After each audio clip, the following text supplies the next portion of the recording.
We want to take you out to some breaking news right now out of Florida. And after nearly 2 months since the body of 13-year-old Madeline Soto was recovered, there's now charges for the arrest, the murder charges for Stephan Sterns. I do want to put up this here on Live Now from Fox, courtesy of our Fox 35 team. Stephan Sterns charged with the murder amid the investigation into the death and disappearance of that 13-year-old girl from Osceola County. Sterns is the boyfriend of Madeline Soto's mother. Jennifer Soto is charged with first-degree murder. According to court records, a grand jury indicted Sterns for the death of Soto on Wednesday, according to documents. All right, let's take you out to some comments there from officials in Florida, including State Attorney Andrew Bain, Kissimmee Police Chief Betty Holland, and much, much more. Let's listen in here to this from just a bit ago. Just a little bit, sorry. All right, good afternoon, everyone. Thank you for coming. Today, the Kissimmee Police Chief and myself are here to provide an update on the death investigation on 13-year-old Madeline Soto, who was reported missing back on February 26th of this year and discovered dead 4 days later. I know the community and the media have been anxious for us to give an update on this case, and this is an opportunity for us to do that. For the last 7 weeks, 7.5 weeks actually, the Kissimmee Police Department and my office have been working closely to go over every piece of evidence that we could gather in this case. It was a voluminous and a lot of evidence to get through during that time, but we were successful in getting through it and making sure that we were able to provide the best case we could. Today, we're announcing that Stephan Sterns has been indicted by the grand jury on first-degree murder for the killing of Madeline Soto. We presented the case to the grand jury. They returned an indictment earlier today. There has been some questions as related to the length of investigation. I just want to let you know again that my office and the Kissimmee Police Department have been working vigilantly in making sure that we had every opportunity to get every piece of evidence that we could. I want to thank the Kissimmee Police Department and their tireless efforts. They've done an amazing job in the heavy lift that we've asked them to do, as well as the prosecutors that have been assigned to this case and making sure that we got every piece of evidence reviewed and gathered in this case. While death investigations usually take around 5 to 6 weeks or longer, we were able to get this one done relatively quickly and get the case to the front of the grand jury, like I said earlier today, to return the indictment against Mr. Stephan Sterns. The death penalty in this case, we have not decided to what decision we're going to make in that case. We're going to continue those discussions going forward, and we'll let you know again when we make that decision as to whether we're going to seek the death penalty in this case. I want to thank the grand jury for their hard work and their efforts in making sure that we're making this first step in seeking justice for Madeline Soto, for her family, and so the community can have closure in this case. The defendant will appear at initial appearances, I believe probably the next day or two. Then the case will proceed down its normal path, and we'll try to keep you abreast of how the case is moving, as well as you probably ask us questions to make sure that we are providing that proper information to keep you abreast of how the case is going down the normal path of the criminal justice system. I'd like now to introduce Chief of Police Betty Holland, and for her to provide comment.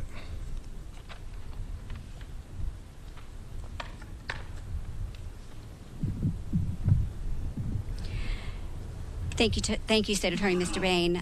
Good afternoon, everyone. I want to thank the investigators and the other agencies that assisted us in uncovering the evidence to move forward with this case.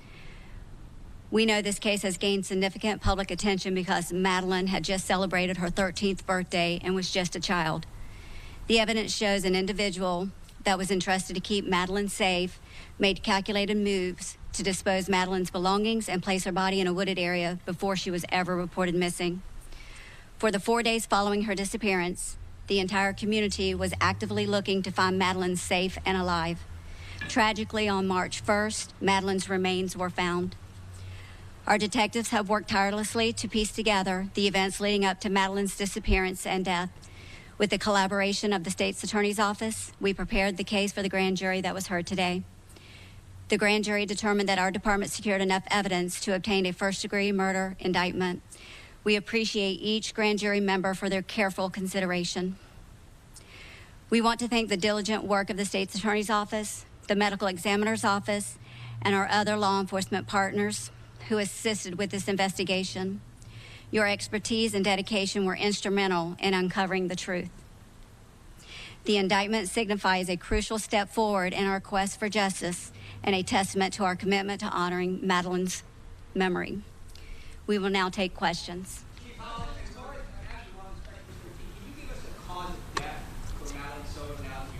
Right, I'm going to defer to the state's attorney. Good afternoon. Although an indictment has been returned this afternoon, it is still an open and ongoing criminal investigation. So much of this information cannot be disclosed until Mr. Sterns' attorney, if he does so, elects to participate in discovery, and then all of you in the media know how to go about seeking information through public records. Was there anyone else in the house that you figured out that had Not that we've uncovered. Can you tell us anything about the evidence that's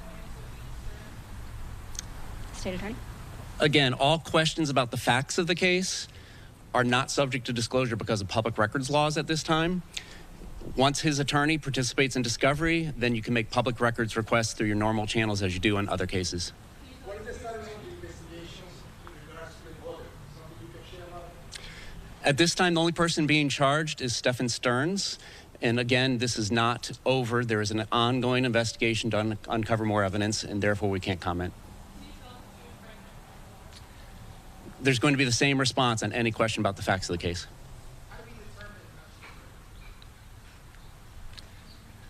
Through the facts of the case.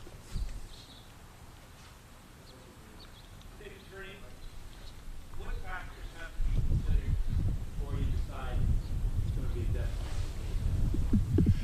So with any death case that is reviewed by my office, when it's determined to be a homicide, we have to look at the statutory aggravating factors that are laid out in our Florida law. And once we've determined that we have sufficient evidence to prove those factors to the proper evidentiary standard, then we had to have to talk about whether this is a death penalty case. And that's a discussion that we're still going to be having for the next couple of weeks to make sure that we're making a legal decision that's appropriate in this case. Leading up to this, have there been any discussions with Mr. Sterns, considering there's so many other factors, very little people you guys are looking into? Has he decided to participate in your investigation? I'll leave that for Mr. Will. Cannot comment on whether Mr. Sterns has been doing anything. He has counsel. And as far as plea offers, no, there are no plea offers made on the open case.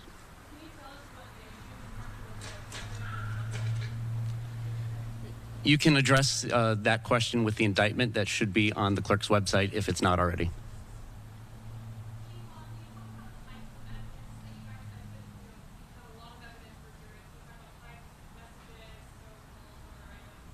I'm going to have to defer to the state's attorney. Excuse me, sorry. Again, any question about the facts of the case, it's going to be the same answer. Once his attorney participates in discovery, the public records laws change, and you all will be able to get a lot of that information.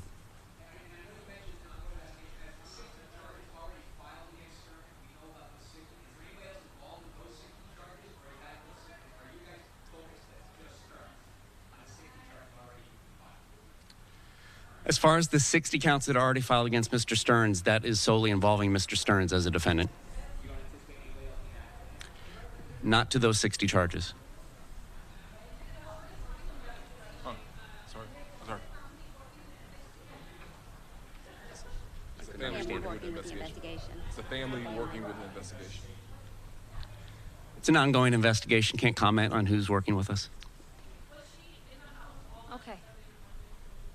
This will be the last question. I'll let you get that in. What was it?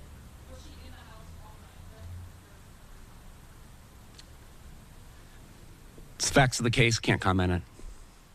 So thank you all so much for coming out today. All right, you're just listening in here to the update as murder charges have been filed against Stephan Sterns there in the case of Madeline Soto, the 13-year-old out of Osceola County. Of course, they now already have in custody based on unrelated charges. They added even more through Stephan Sterns there as well. But the 13-year-old disappearance there earlier on this year as the indictment says Sterns allegedly killed Soto between February 15th and 27th. Her body was found on March the 1st. The state attorney said officials are not sure whether they'll seek the death penalty. He said his office will weigh the decision for the next couple of weeks to make sure they make the appropriate legal decision. So this has been a story we're following. They're out of Central Florida for quite some time as the charges now of murder officially filed against the boyfriend of Madeline Soto's mother, Stephan Sterns, first-degree murder there in Osceola County.